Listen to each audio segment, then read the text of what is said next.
Okay. Jamen, det er fordi, jeg vil godt snakke om det der med, når folk ikke hjælper, eller folk bliver stående, og altså selvfølgelig forstår jeg, at det kan være ekstremt grænseoverskridende, især i byen, altså offentligt, og jeg har selv angst, altså jeg kan nogle gange, hvis jeg sådan også choke op, eller et eller andet, hvor det bare er fysisk, jeg bliver meget bange, og så holder jeg igen, ikke? Men det der med, hvorfor man, ja, nu fandt jeg tråden igen, hvorfor forsvarer man altid gerningsmanden? Det er meget sjældent, jeg hører nogen, der udelukkende på offernes side. Der er altid det der andet aspekt af, men du skal jo lige huske sådan og sådan. Det er der mange, der ikke forstår. Ja, Der er rigtig... Jeg skal altid høre på den der, at der er jo to i det, eller det man ikke skal sige til en, der har været i det, der skal to til en tango. Har du ikke hørt den før? Jo. Hvorfor gik du ikke, hvis det var så slemt? Er du nu sikker på, at det var så slemt, siden du har løbet så mange år?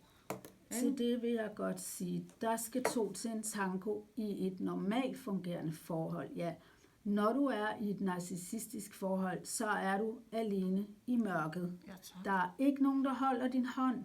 Du kan prøve alverdens metoder, de praller af på din gerningsmand, som er narcissisten eller sociopaten her. Der er ikke to til en tango. Nej, der er en. Det er dig, der danser alene i mørket med dig selv. Og det, som jeg synes, der er problematisk i vores samfund, det er, der er altid, det er de færreste, som virkelig har forstand på traumepsykologi, og hvordan det er for vedkommende at være i. Så de tror, de kan sige visse ting, som er totalt hul i hovedet. Du kan da ikke, ligesom da jeg mødte du kan da ikke sige hold kæft til din ekskæreste. Som om, at det ikke bare en ringe ting at sige, i forhold til, at man har fået blodtud, og jeg ved ikke hvad, og landet på hospital. Du kan da ikke sige, hold kæft. Jeg synes godt nok, at det er et fokus, der er malplaceret. Ja, det vil jeg også mene. Og det jeg vil sige er, nu vi snakker om det med mordere og alt det der, der er en på YouTube, der hedder Nancy Grace. Og hun har alle de her mordsager, og hun arbejder kun for ofrene og deres stemme. Og hun undskylder intet af hvad de der psykopater gør, brændt deres børn levende, eller hvad ved jeg, alle sådan nogle ting.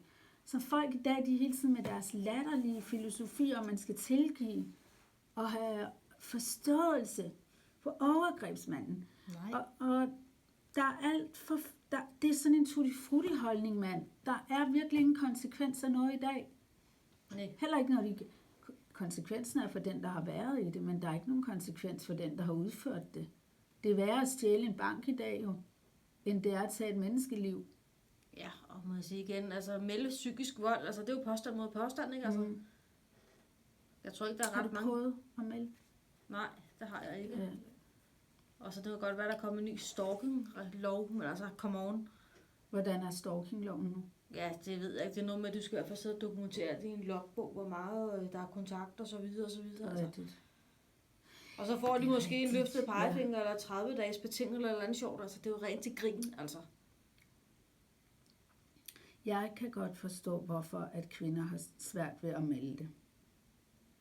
Når man har været... Den sidste oplevelse, jeg havde, inden jeg kom på krisecenter, det var, da jeg kom på skadestuen. Og jeg blev hentet af politiet. Og i betragtning af, hvad jeg lige havde været igennem, så synes jeg faktisk, at jeg var rimelig fattet. Jeg var oprevet, men jeg var ikke hysterisk. Jeg havde fået en smøg af en eller anden, der havde fundet mig ude på gaden, ikke? Og hun havde givet mig en smøg og ringet til politiet. Og jeg var i betragtning af, hvad der lige var sket, så synes jeg overhovedet. Men deres var sådan her, kan du ikke slappe lidt af og sådan noget, altså der var overhovedet ingen omsorg i deres stemme, det var bare, kan du ikke slappe lidt af, og din og den, sådan nogle totalt latterlige udtalelser til en. Igen det med reaktioner, det var det jeg ville snakke om, reaktioner, det er en naturlig reaktion. Ja, det er klart, du er i chok. Så selvfølgelig taler jeg anderledes end en normal vil, men jeg... Og hvis det er den, du får altid, og hvad havde du på, da det skete? Hvad havde jeg på? Og den får alle kvinder, der er blevet udsat for, så hvad havde du på? Som om, at det overhovedet har noget med sagen at gøre. Du bliver ikke behandlet særlig godt af når du har været igennem Nej, det der. og så hvis man endelig ender en retssag, det har jeg jo så prøvet, jamen altså, Ja. det var også mere sådan, var det ikke din egen skyld? Kunne du ikke bare tige stille? Kunne du ikke bare have ladet være, ikke? Hvad er det for noget, noget, vi lærer? Ved I hvad? I vil lære kvinder, hvordan de skal tale, og hvad de skal sige, og hvad de ikke må, for ikke at blive overfaldet. Hvad med at lære mænd, at man ikke skal overfalde kvinder? Først og fremmest.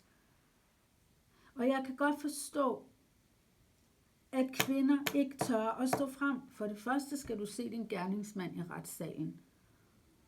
Det er det ene. Og det er ikke en ligegyldig ting. Det er faktisk fucking alvorligt.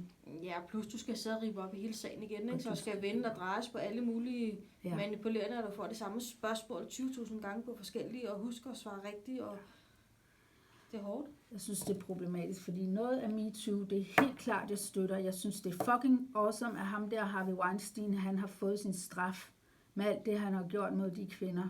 Du ved, film.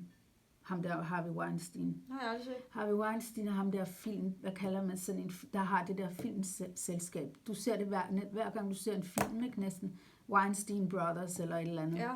Logoet, ikke ligesom der er TriStar og Columbia Pictures og hvad fanden hedder de. Men og han havde jo den samme strategi over for alle de kvindelige skuespillere der, de skulle komme, hvis de gerne ville have en rolle, eller de skulle komme op til hans hotelværelse, massere ham, og så forgreb han. De gjorde det jo, de har jo, der er jo ikke en af dem, der har masseret ham, at han troppede op i Nothing i morgenkåb, og sagde, come inside, og de skulle massere ham, og selv når de har prøvet at kæmpe imod, ikke, så har han forgrebet sig på dem, han decideret voldtaget så mange Hollywood-skuespillere inder, der er stået frem.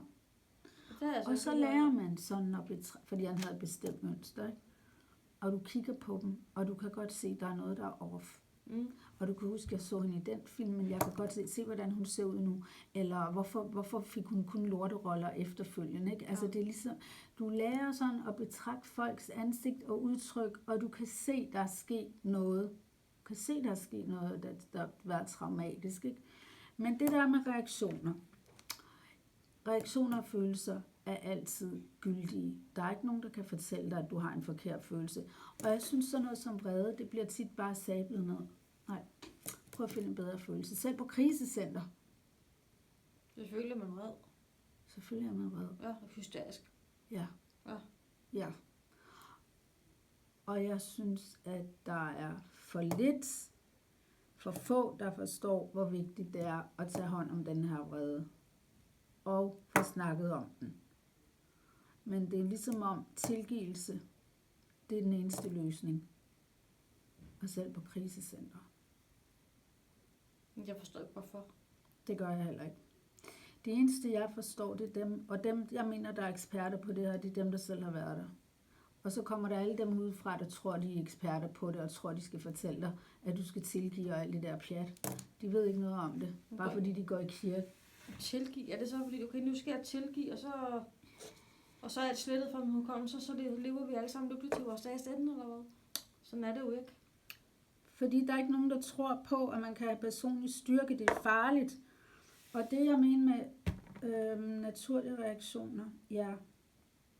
Jeg har mange reaktioner, hvis jeg sidder og skal snakke følelser med nogen, som jeg ikke synes... For det første, hvis jeg skal snakke om følelser, så skal det være seriøst. Så graver vi ned ordentligt. Okay, vi skal ikke skøjte på overfladen, fordi så er der ingen point for mig i at gøre det, hvis jeg skal sidde og snakke om følelser med nogen som helst. Men når man har været i et voldeligt forhold, så har man altid traume, og det traume forsvinder ikke. Det er derfor, du er, som du er. Det kan godt være, at du er mere sådan hårdfør end andre, men der er der en grund til, det gør der ikke. Det jeg vil sige, nu kan jeg huske det. Jeg føler tit, at folk tror, at jeg er et mere, ondt menneske, eller jeg ikke, fordi jeg har meget temperament, og jeg viser også min vrede.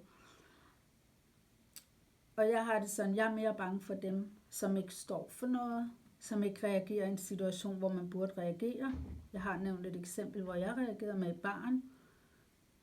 Hvad gør det til et bedre menneske? Gør det dig til et bedre menneske, at du ikke reagerer, når der sker noget, for eksempel? Hvis du ser en eller anden blive banket ude på gaden, og du bare står og kigger på, hvorfor ringer du ikke til politiet? Hvorfor gør du ikke noget? er din livsfilosofi om, at vi skal tale girafsprog, så virkelig fed? Er den det? Jeg tror, det er det, de lukker øjnene, altså.